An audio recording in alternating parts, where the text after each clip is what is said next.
도파민은 되게 좋은 호르몬 같지만 도파민이 너무 많이 올라가게 되면 이제 사랑이 집착이 됩니다. 중독 상태라면 뭐에 중독이 돼 있을까? 그리고 그 중독의 심각성은 어느 정도일까? 그걸 제대로 평가하는 게 제일 중요할 것 같습니다.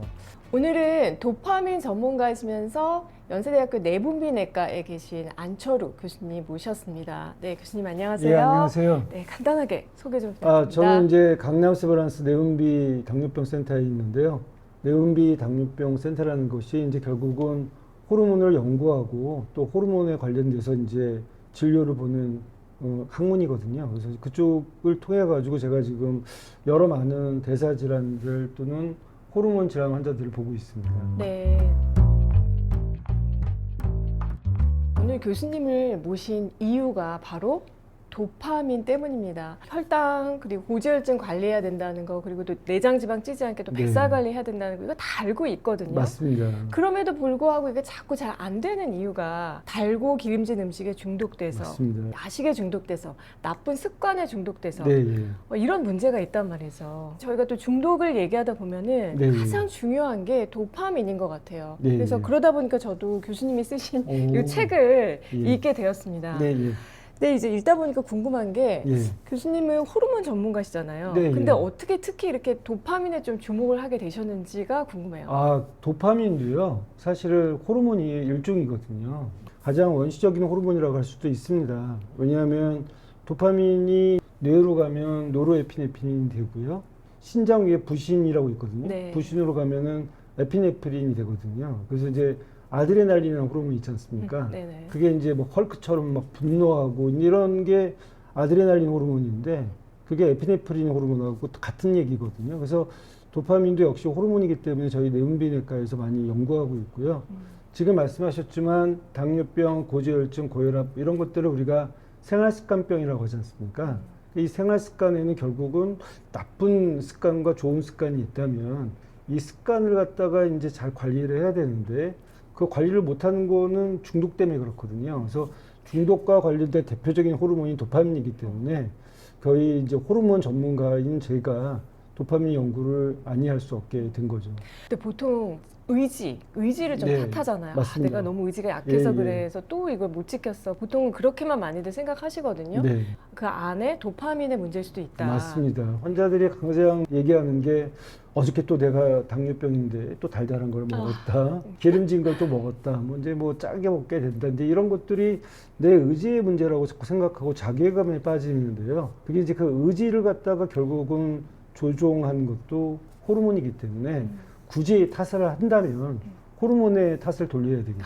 호르몬 탓이군요. 네. 네, 조금 그래도 위안이 되는데요. 도파민 중독이다. 아니면 네. 뭐 도파민 터졌다. 네. 이런 얘기들을 참 많이 듣는 것 같아요. 예전엔 사실 그런 얘기를 별로 못 들었던 것 같거든요. 그 도파민 호르몬이 이제 최근에서 이슈가 되고 있고요. 그게 이제 도파민 호르몬을 발견하고 또 많이 연구가 돼서 그럴 수도 있지만 또 한 가지는 도파민의 수준이 사실 우리가 이제 조선시대하고 지금 현재하고 비교해 보면 그 수치가 엄청 높아져 있다는 거죠. 그래서 지금 우리가 현대병이라고 하는 많은 성인병들이 창궐하고 이런 것들이 다 도파민 호르몬 때문이라고 할 수 있게 됩니다. 그러면 교수님께서 실제로 보시기에 네. 도파민 중독이라고 말할 수 있는 그런 분들이 많은가요, 지금? 어떤 사람들은 자기가 도파민 중독인데도 중독인지 모르는 사람들이 있습니다. 그래서 예를 들면 제가 이 책에도 얘기했지만 일단은 저를 알고 나를 알고 해야 이제 우리가 백전백승을 할 수 있지 않습니까? 네네. 그래서 내가 과연 지금 중독인 상태인지 아닌지를 갖다가 스스로 평가해 볼 필요가 있는데요. 예를 들면 내가 어떤 특정 행동이나 행위 또 어떤 뭐 사물에 집착하는 시간이 많아진다든지 또 그런 것들 때문에 내가 어떤 내 삶이 괴로워진다든지 이게 문제가 있다는 걸 알게 되면 자꾸 숨기게 된다든지 이런 여러 가지 이 10가지 정도 항목이 이 책에 있는데요. 그 10가지 항목 중에 보통 4개 정도면은 괜찮지만 그 이상에 대해서 한 5가지 정도 된다고 그러면 그건 이제 중독 전 단계로 갈 수 있고요. 그 다음에 이제 7가지 이상 되면 이제 중독이라고 할 수 있는 거죠. 그래서 이 책을 보시고 이제 여러분들이 내가 지금 중독 상태인가 아닌가를 보게 되고 그럼 중독 상태라면 뭐에 중독이 돼 있을까? 그 중독의 심각성은 어느 정도일까? 그걸 제대로 평가하는 게 제일 중요할 것 같습니다. 얼핏 생각나는 중독들은 뭐 이제 가장 쉽게 음식에 대한 거. 맞습니다. 그렇죠. 그런데 예. 아까 숨어서 한다고 그러셨잖아요. 그러니까 네. 막 과자 같은 거 막 네. 몰래 집에서 혼자 막 맞습니다. 먹는 거 예. 이런 것도 해당이 뭐 되고. 설탕 중독도 있고 또. 탄수화물 중독도 있고요. 네. 또 이제 우리가 중독이라고 해서 보면은 뭐 일중독자라는 얘기들 많이 하잖아요. 또 이제 운동 중독 그런 것들은 되게 좋은 중독이라고 생각할 수 있지만 그렇지 않습니다. 아, 운동 결국 중독도. 예, 운동 중독도 막 인대가 끊어졌는데도 막 운동하는 환자들 많이 보셨을 그런 분들 거예요. 진짜 예, 있어요. 그래서 운동을 안 하면 찌부둥하고 뭔가 해야 되겠다는 그런 거, 또 일 중독하는 것도 결국은 자기 스스로가 자기의 균형을 잃어버리고 갉아먹는 거거든요. 그래서 이제 세상에 나쁜 호르몬은 없다라고 제가 얘기는 하지만 세상에 또 좋은 중독이라는 건 없다는 거죠. 그러니까 결국은 과유불구 균형을 지키는 게 중요합니다. 내가 어디에 중독되어 있는지 아닌지를 판단하는 것은 굉장히 중요한 출발점이라고 할 수 있겠습니다. 지금 여러분 지금 어떠신 것 같아요? 아, 이거는 중독돼 있는 거 아닌가? 라고 지금 짚이는 게 있으실 수도 있는데 네. 요즘에 쇼츠 보는 거, 예. 쇼폼 영상 보는 거에 굉장히 다들 많이 중독돼 계실 것 같은데 젊은 분들뿐만 아니라 네. 80대 분이신데요. 맞습니다. 여성분이신데 네. 정치 유튜브에 너무 빠지신 거예요. 그렇죠. 요즘. 그래가지고 원래는 이거 잘 안 네. 보시던 분인데 정치 유튜브를 매일마다 틀어놓고 보시다가 그걸로 통해서 약간 울분, 뭐 화병 네, 이런 네. 게 생기셔가지고 예, 예. 결국은 스텐트 시술까지 하시게 됐거든요. 그래서 그 그렇습니까? 뒤로 정말 큰일 딱 겪고 나서는 유튜브 보는 걸 딱 끊으셨어요. 네. 그래서 이제 이런 것들을 우리가 쇼폼이니 뭐 유튜브니 뭐 카톡, SNS, TV 뭐 이런 어떤 디지털 기기에 대한 중독을 특별히 디지털 중독이라고 하는데 특히 이제 유튜브나 이런 쇼폼 같은 중독은 문제가 알고리즘에 있습니다. 도파민 중독자를 갖다가 지금 양산하는 사회에 살고 있다. 아까 지금 말씀하신 환자분도 그런 알고리즘에 빠지게 되면요. 결국 똑같은 것들을 계속 반복을 하게 되고요. 반복되는 그 동영상의 그 카테고리가 또 센 거, 이런 걸 그렇죠. 찾게 되거든요. 네. 그래서 그 근간에는 도파민 호르몬의 답이 있다고 볼 수 있겠습니다. 네. 아니 그러면 도파민 중독은 좋은 게 아니다라고 맞습니다. 말씀하셨으면 예, 예. 그럼 도파민 자체가 나쁜 건가요? 그래서 제가 아까도 얘기했지만 나쁜 호르몬은 없다고요. 네. 그러니까 사실은 도파민 호르몬 그러면 도파민 터졌다. 뭐 도파민 그래서 이제 도파민을 추구하는 일들을 몰두하는 걸 도파민이라고 또 그러기도 하고요.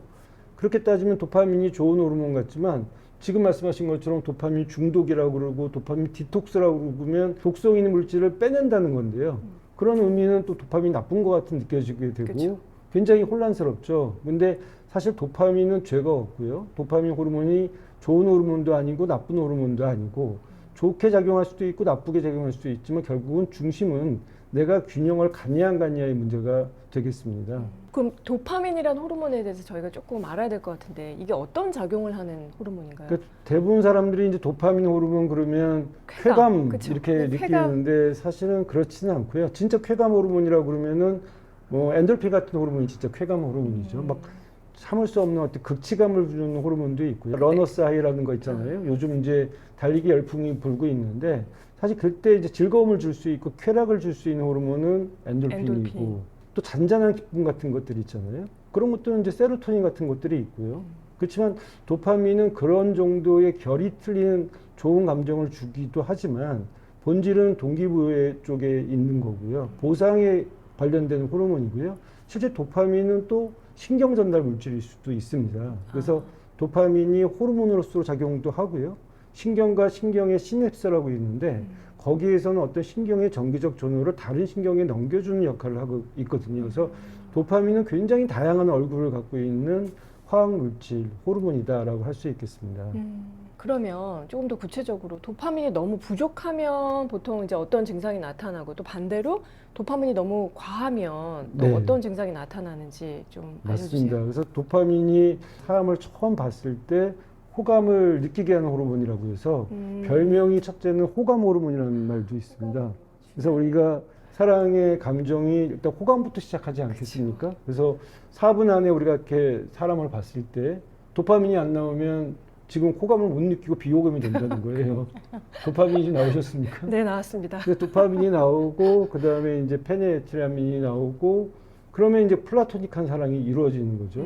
거기다가 이제 엔돌핀이 나오면 에로스적인 사랑을 하게 되고요. 거기서 옥시토신이 나오면 사랑이란 감정이 이제 상대방이 나보다 더 잘 되기를 바라고 내가 희생을 하고 싶고 이런 것들이 있잖아요. 그쵸. 아가페적인 사랑은 이제 우리 보통 옥시토신 호르몬이 작용을 한다고 돼 있는데 그렇게 따지면 도파민은 되게 좋은 호르몬 같지만 도파민이 너무 많이 올라가게 되면 이제 사랑이 집착이 됩니다.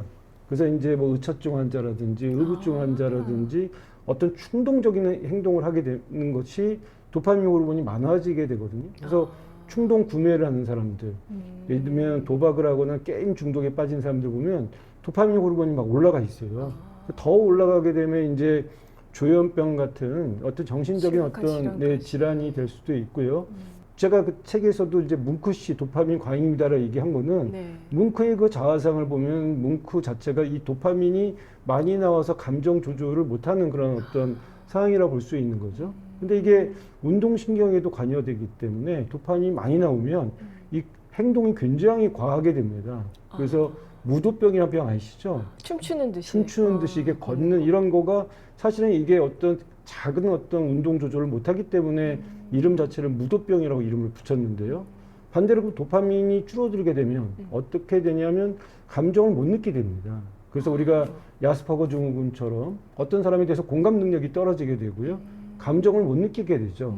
또 이게 운동신경과 관련돼서는 파킨슨병이 이제 대표적인 건데 파킨슨병이 세 가지 특징이 있는데요. 첫 번째는 손을 떨고 총총 걸음을 걷고 중요한 세 번째는 얼굴의 표정이 없어져서 가면을 쓴 것처럼 되게 되어 있는데 그 얘기는 도파민이 부족해지면 파킨슨병이 되고 감정을 못 느끼는 무감정증이 된다는 겁니다.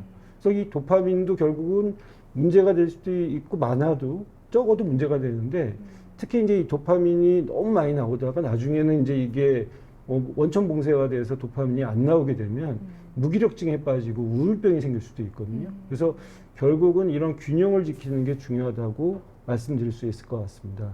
와, 그러니까 결국은 과유불급이고 너무 부족해도 네. 문제고 너무 예. 많아도 문제고. 그러니까 이제 적절량이 항상 분비가 돼서 맞습니다. 스스로 내가 좀 조절할 수 있어야겠네요. 네. 그 분비를.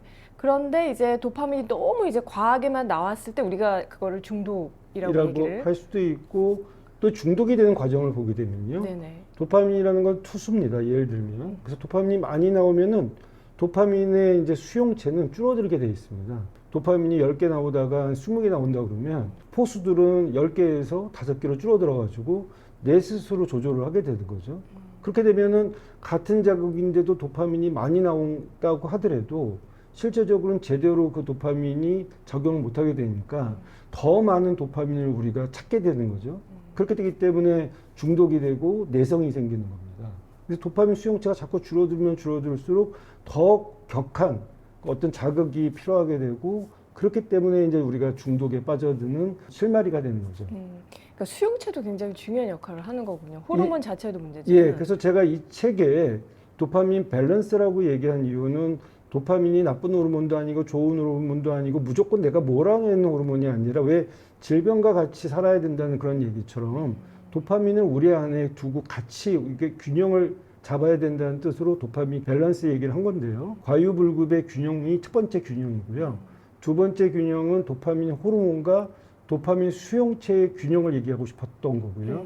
세 번째는 이 모든 게 음기양기 이런 것처럼 이게 긍정적인 것과 부정적인 것들이 서로 이렇게 조절되는 게 호르몬의 세계입니다. 그래서 우리가 그걸 기량작용이라고 하는데 또 도파민을 도와주는 호르몬과 도파민을 갖다가 악화시키는 호르몬들의 균형. 그래서 그것을 제가 세 번째 균형의 개념으로 얘기하는 건데. 네. 언뜻 든 생각인데 네. 지금 말씀하니까 들어보니까 그 인슐린 호르몬과 너무 비슷한 면이 있는 것 같아요. 맞습니다. 마치 이게 도파민 중독 같은 게 정신적 당뇨인가? 약간 이런 생각도 드는 게 맞습니다. 인슐린도 이제 인슐린의 호르몬이 계속 과하게 나오면 세포에서 그 인슐린을 받아들이는 수용체가 이제 뭐 줄어들죠. 망가지고 줄어들고 그게 인슐린 이제- 저항성이라고 그렇죠. 그러죠. 그럼 이제 네. 민감성이 떨어지면서 네, 그게 네. 결국 이제 계속 당뇨로 진행되는 어떤 그런 수순인데 네. 그런 면에서 좀 비슷한 것 같아요. 아주 정확한 지적입니다. 인슐린이 이제 문제가 생겨서 생기는 치매를 우리가 제3형 당뇨병이라고 얘기할 정도로 뇌에 생기는 당뇨병이 치매라고 얘기를 하는 거죠. 그러니까 이 도파민도 당장의 어떤 한 가지의 작용만 하는 게 아니라 굉장히 많은 작용을 하고 수용체와 관계가 있고 지금 원장님이 지적하신 것처럼 당뇨병과 인슐린의 어떤 상황하고 비슷한 상황이라고 할 수 있겠습니다. 네. 아니 그러면 저희가 이제 현대인들이 당뇨가 이제 많이 생기고 이제 이런 것들이 너무 잘 먹어서 어찌 보면 이제 예전에 당뇨병이- 부자병이라고 그랬었죠. 그렇죠. 예. 생기잖아요. 이 지금 도파민 중독 같은 경우는 네. 왜 이렇게 현대인들이 계속 도파민 수치가 올라가고 이런 중독이 좀 많이 생기는 걸까요? 아니면 도파민 중독이 좀 잘 생기는 유형이 있나요? 예, 왜냐하면